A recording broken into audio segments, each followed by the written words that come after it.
যি মৃত্যু আকস্মিক যি দুৰ্ঘটনাৰ মৃত্যু বুলি কোৱা হৈছে সেই মৃত্যুৰ কাৰণে উঠি অহা SI গৰাকীৰ প্ৰতি গভীৰ শ্ৰদ্ধাঞ্জলি জ্ঞাপন কৰিছোঁ।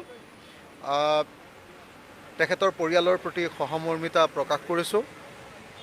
কিন্তু এই গোটেই যিটো মৃত্যুৰ ঘটনা এইটো ৰহস্যৰ আৱৰ্তত থকা বুলি অনুমান কৰা হৈছে। মানুহে চাৰিওফালৰ পৰা ইয়াক ৰহস্যজনক ঘটনা বুলি ক'বলৈ আৰম্ভ কৰিছে। গতিকে মই ভাবোঁ যে এই গোটেই ঘটনাটোৰ ওপৰত এটা উচ্চ পৰ্যায়ৰ তদন্ত হ'ব লাগে। ইতিমধ্যে অসম পুলিচে তদন্ত হ'ব বুলি ঘোষণা কৰিছে DGPয়ে।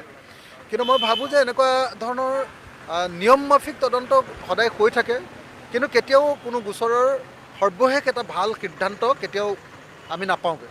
সেইকাৰণে এই গোটেই ঘটনাটোৰ ওপৰত খুব ভালকৈ তদন্ত কৰা উচিত। গোটেই ঘটনাটোৰ লগত সঁচাকৈ যদি এনেকুৱা ধৰণৰ বিভিন্ন ধৰণৰ আপোনাৰ ক্ৰাইমবিলাকৰ যদি সম্পৰ্ক আছে, আপোনালোকে যিবিলাক কথা কৈছে যে নকল সোণৰ কথা কোনোবাই কৈছে, বিভিন্ন ধৰণৰ 2 নম্বৰী যিবিলাক কাৰবাৰবিলাকৰ কথা কৈছে, সেইবিলাকৰ যদি কিবা ধৰণৰ সম্পৰ্ক আছে সেই আটাইবিলাককো সামৰি ল'ব লাগে আৰু আশা কৰোঁ যে এটা কঠোৰতম ব্যৱস্থা গ্ৰহণ কৰা হ'ব।